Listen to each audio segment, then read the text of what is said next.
ओम श्री सद्गुरु परमात्मने नमः।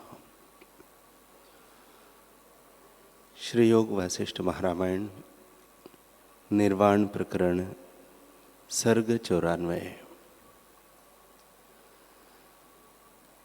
श्री वशिष्ठ जी बोले, हे रामचंद्र जी, संसार का बीज अहंकार है।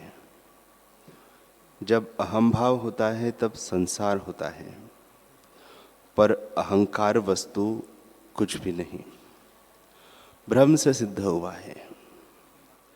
जैसे मूर्ख बालक परछाई में पिशाच की कल्पना करता है, पर पिशाच कुछ वस्तु नहीं, उसके भ्रम से होता है, वैसे ही अहंकार कुछ वस्तु नहीं, स्वरूप के भ्रम से होता है।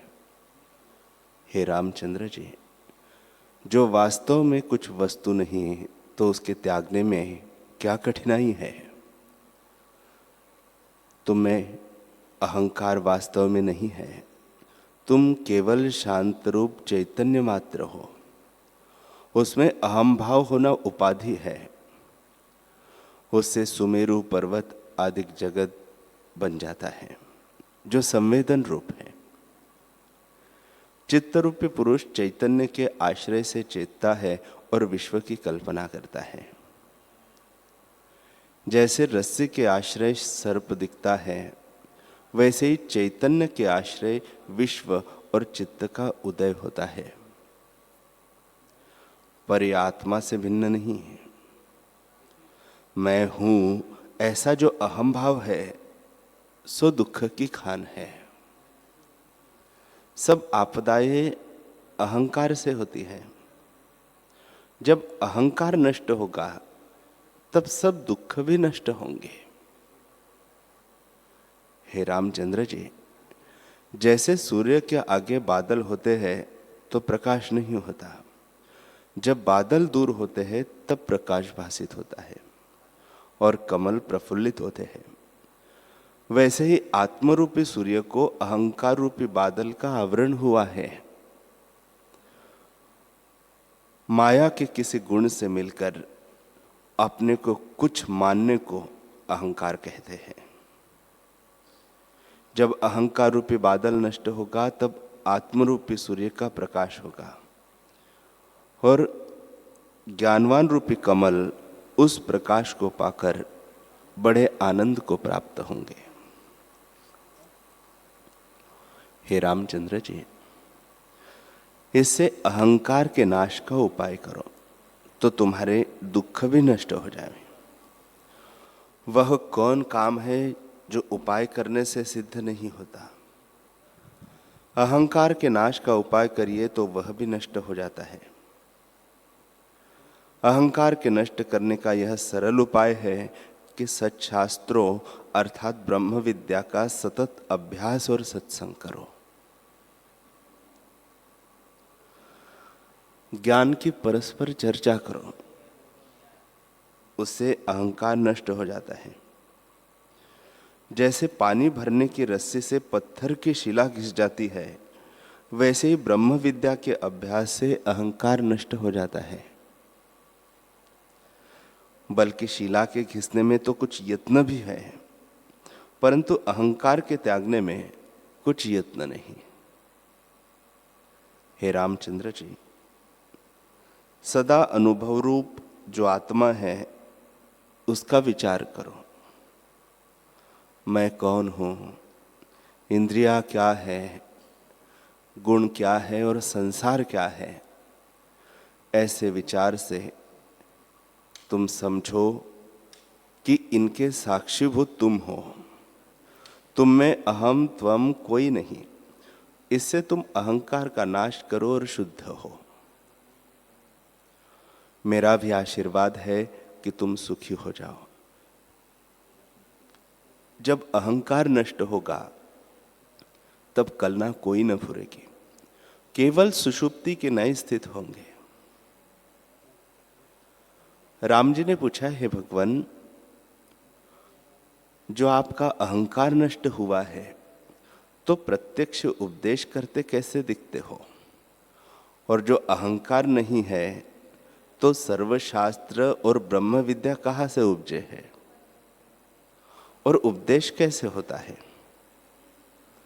उपदेश में तो चारों अंतःकरण सिद्ध होते हैं।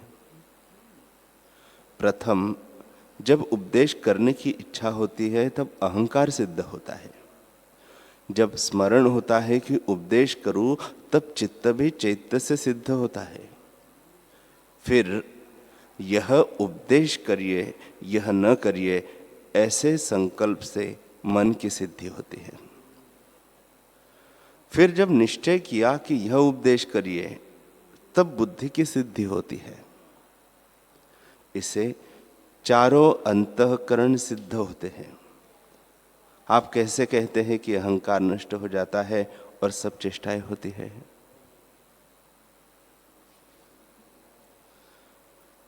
श्री वशिष्ठ जी बोले, हे रामचंद्र जी,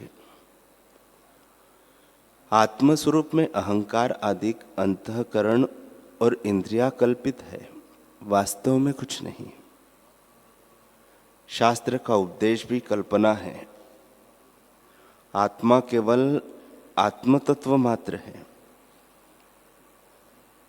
उससे संवेदन करके अहंकार आदि दृश्य उपजे हैं, जिनके निवृत्त करने को वृत्त होते हैं। जैसे रस्सी में भ्रम से सर्प दिखता है तो उसके भय से आदमी दुख पाता है, पर जब कोई कहे कि यह सर्प नहीं रस्सी है तो भय मत कर, इसको भली प्रकार देख, तो उसके उपदेश से वह भली प्रकार देखता है, तब उसका भय और शोक निवृत्त हो जाता है। क्योंकि इसको भ्रम से सर्प का भान हुआ था, वह भान भी मिथ्या है, और उसको रस्सी का उपदेश करना भी मिथ्या है।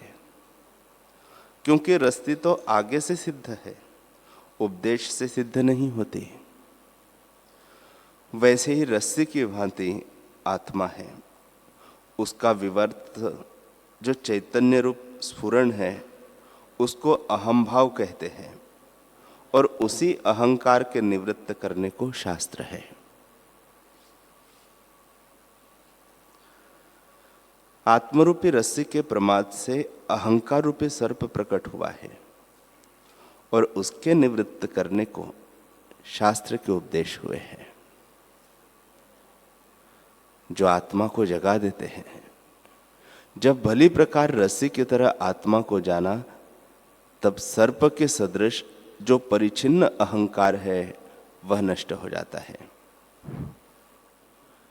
जैसे नेत्र का मल जब अंजन के लगाने से नष्ट हो जाता है, तब नेत्र ज्यों के त्यों निर्मल होते हैं। वैसे ही अज्ञान रूपी मैल गुरु और शास्त्र के उपदेश रूपी सुरमे से नष्ट हो जाता है। वास्तव में न कोई अहंकार है और न शास्त्र है, क्योंकि आत्मा सर्वदा सब समय उदय रूप है, परंतु तो भी गुरु और शास्त्र से जाना जाता है।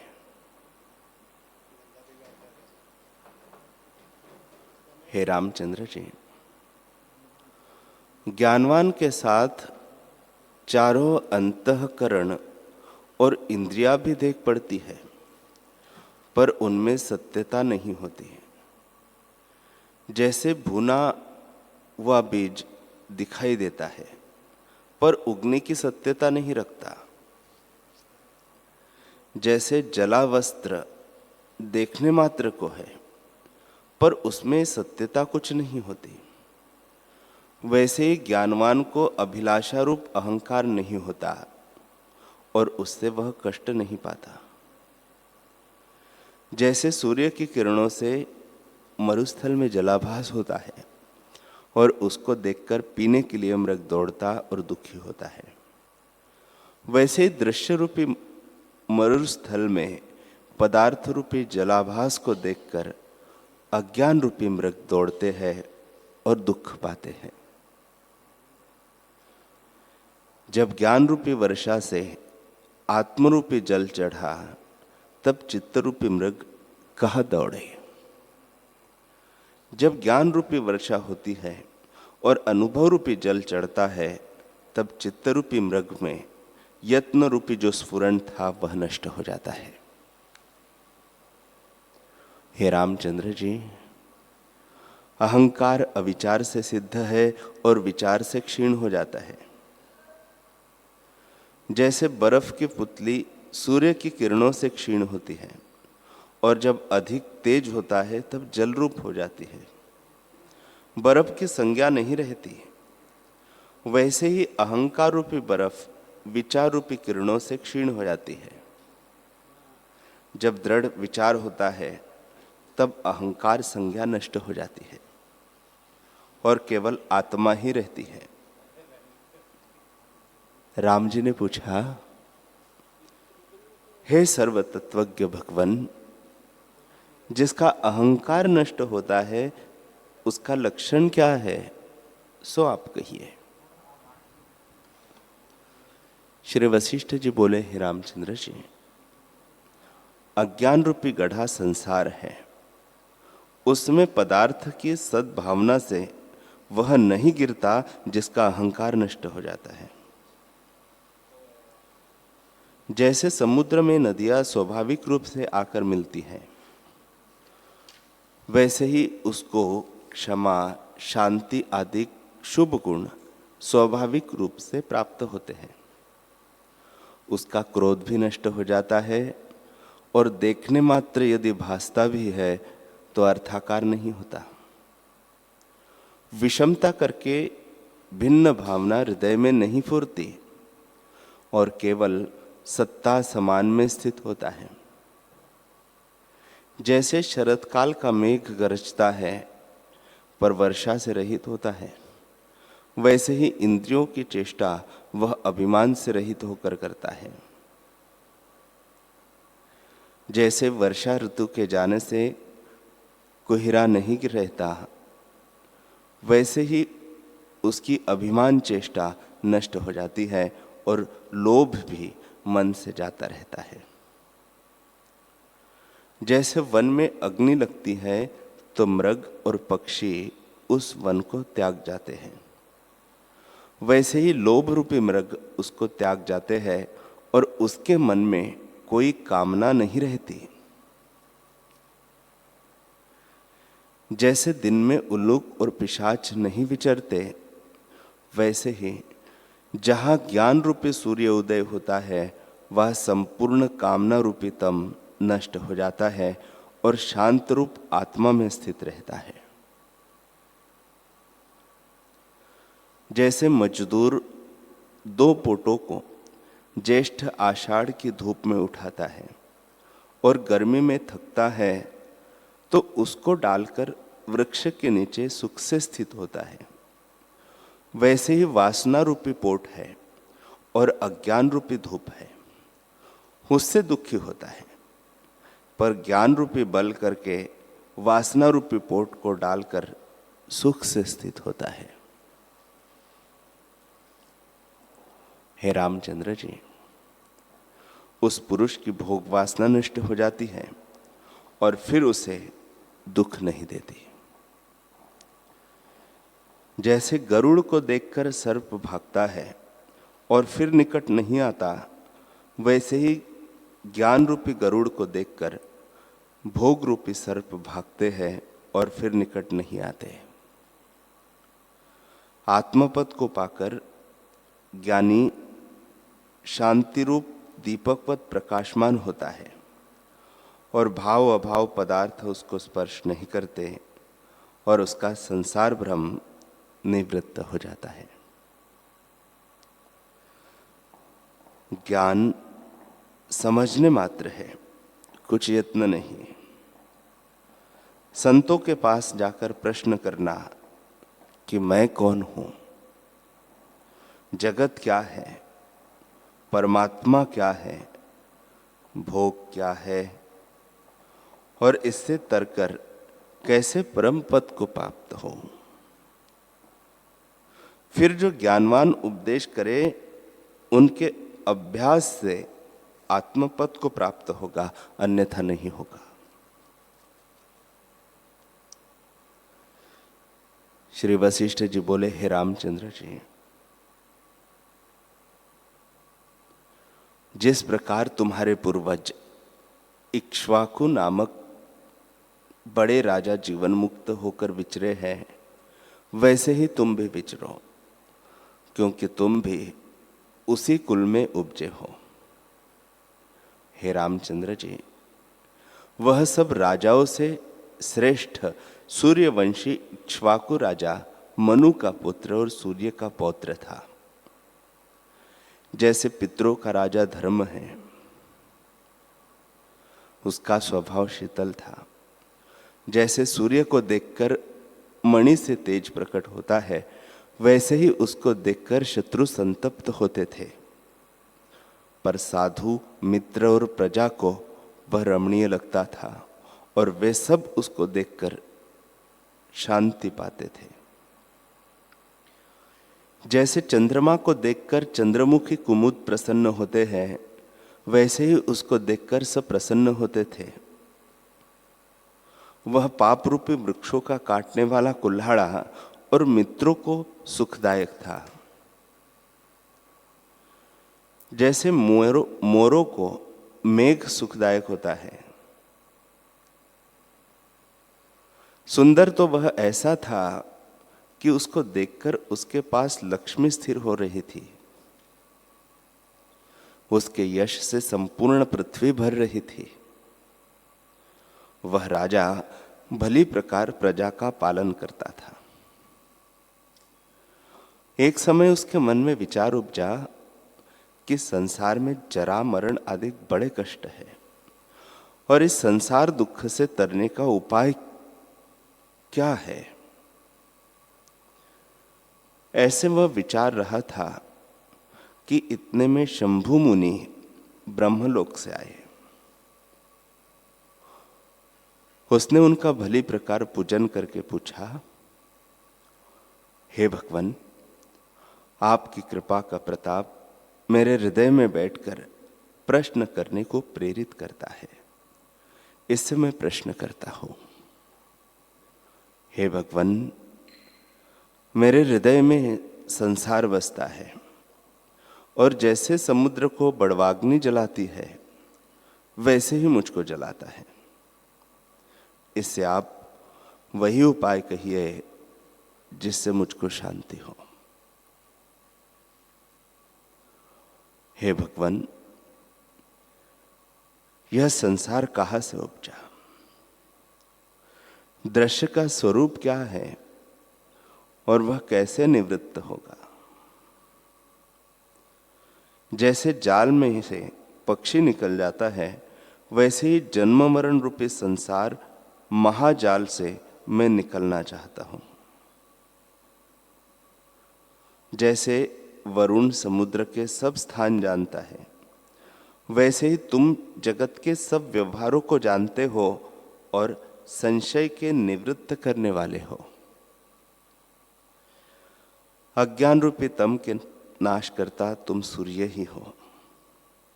तुम्हारे अमृत रूपी वचनों से मैं शांति को प्राप्त होऊंगा।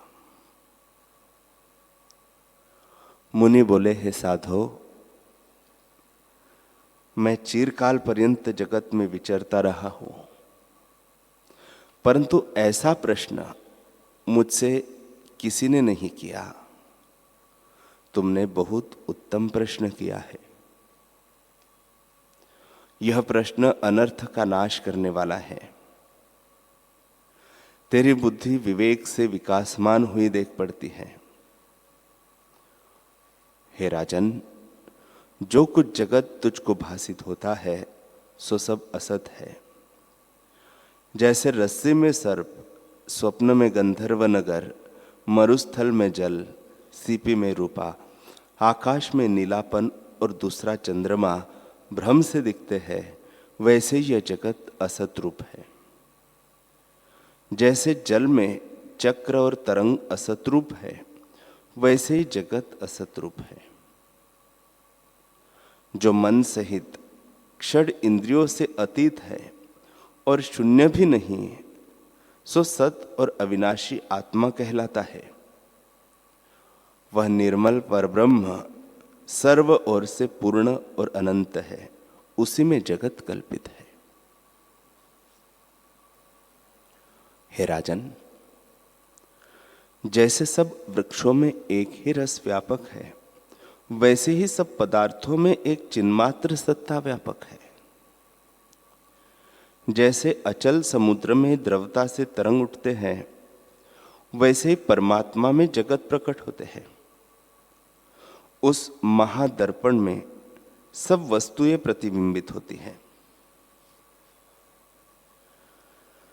जैसे समुद्र में तरंग और बुलबुले चक्र आदि होते हैं, वैसे ही आत्मा में जीव आदि का आभास होता है।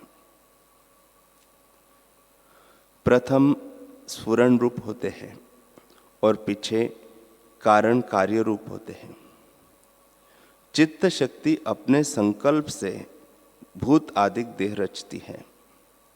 उसमें स्वरूप के प्रमाद से आत्मा अभिमान करता है। जैसे कुशवारी की क्रिया अपने बंधन का कारण होती है, वैसे ही जीव को अपना संकल्प बंधन का कारण होता है। हे राजन, जीव कला को स्वरूप का अज्ञान हुआ है।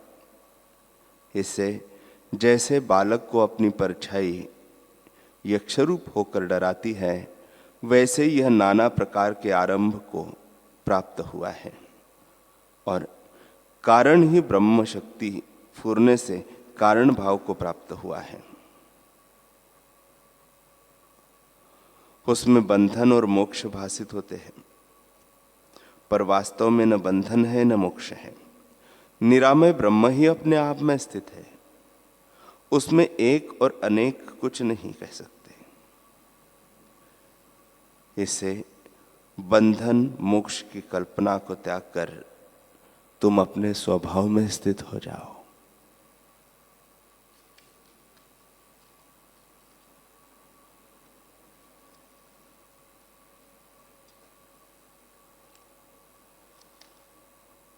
हरि ओम।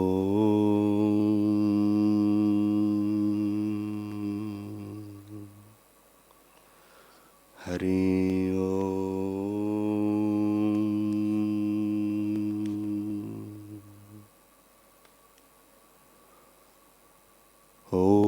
सहना भवतु सहनौ भुनक्तु सह वीर्यं करवावहै तेजस्विनावधीतमस्तु मा विद्विषावहै। ओम शांति शांति शांति। श्री सद्गुरुदेव भगवान की जय।